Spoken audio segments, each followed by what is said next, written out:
What's up everybody, Simon here, and in this video I wanted to go ahead and cover the 2021 release of Rolex watches. Rolex has released a total of 16 new models for 2021 or variations of their existing designs, and in this video I'll cover some of those models and give you my opinions and thoughts. Before I go into this video, please go ahead and remember to hit the like button for me and subscribe to my channel. As always, I appreciate it. Let's get into this video.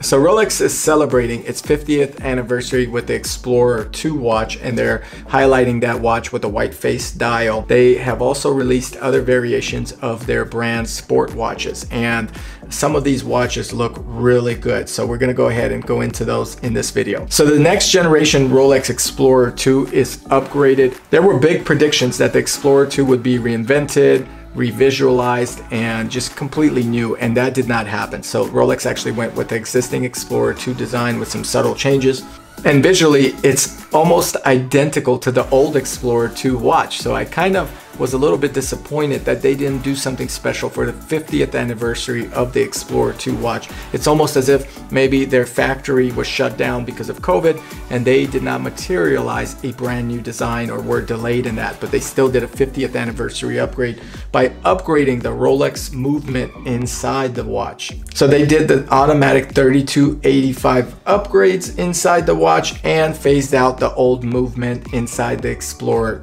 II.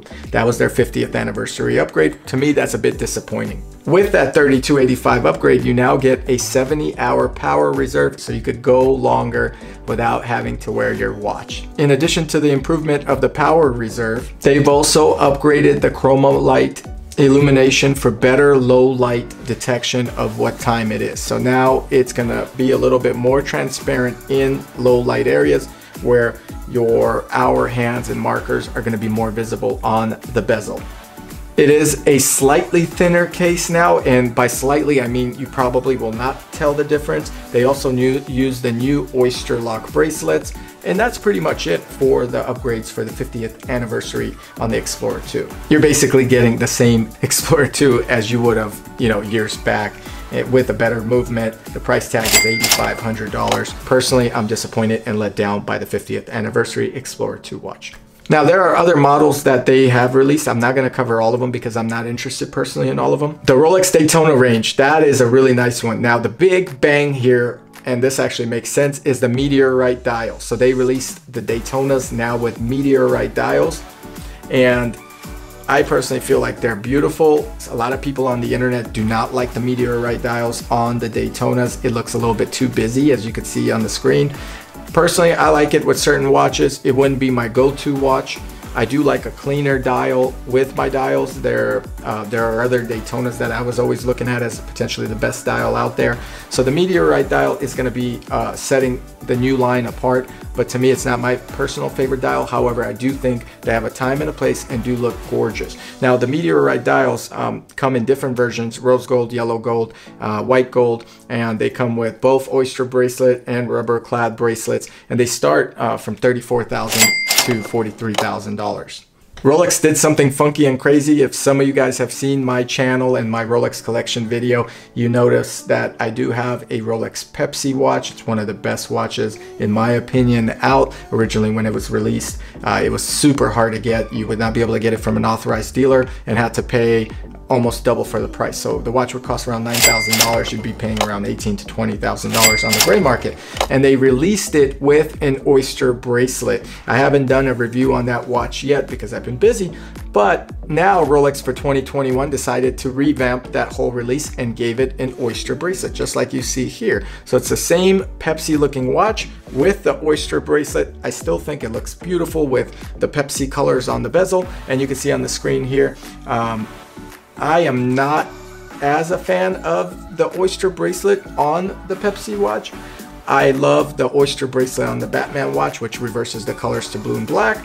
And, you know, but you be the judge. If you could get this watch Jubilee or Oyster, you're going to get a beautiful watch if you could get your hands on a Rolex Pepsi. So it doesn't matter which one you could go with. If you have a preference to choose which one, probably go with the latest model. It's my personal looks favorite is the Jubilee bracelet on the Pepsi watch. Now, the Oyster version of the Pepsi watch is going to be $200 less. It's going to go for $9,500. The Jubilee bracelet was $9,700 when it launched on the Pepsi watch itself. Now, Rolex did reinvent the classic Datejust watch. There are subtle upgrades to that lineup as well. The Datejust is one of their most popular or most sold watches. It's more affordable in their line of brand of watches versus, say, the GMT line or the Daytona line, which get up there in price. So with these changes, they now feature palm and fluted dial designs on their Datejust watches, and they're available in 3 versions. So palm on the steel Oyster bracelet, golden palms on a gold Oyster and steel bracelet with a fluted design, and silver palms on an Ever Rose bracelet.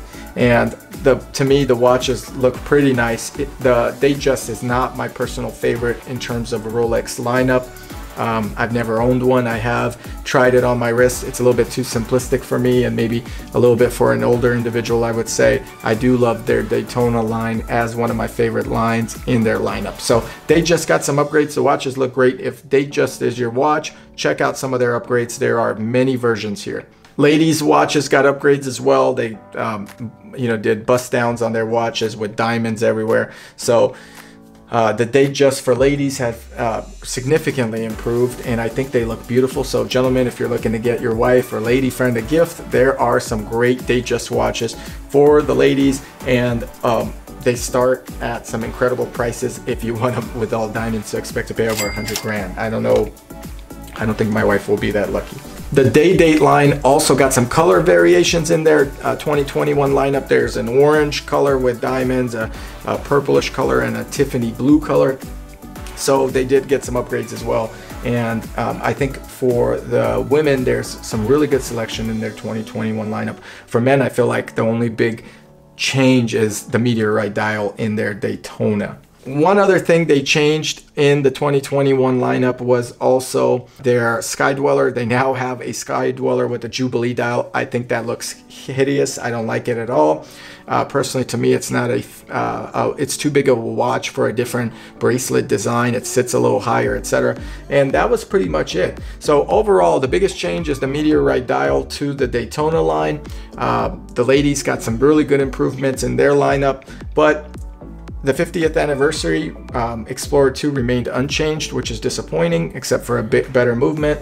Not much was released for Rolex that would wow me. In fact, I like some of their older pieces, such as the Rose Gold SkyDweller chocolate brown dial with the Arabic numerals. I think they went away with their Day Date 40, which is an Ever Rose olive dial. I think they may be discontinuing that. Their Rolex Daytona green dial or olive dial is also going pretty much to be discontinued soon. And all these watches that they've released are not capturing my interest as much as I hoped for, but I hope you enjoyed this video and my honest feedback on the 2021 lineup of Rolex watches. And if you did, go ahead, hit the like button for me and subscribe to my channel. As always, I appreciate it, and I'll catch you guys here in the next video. Thank you.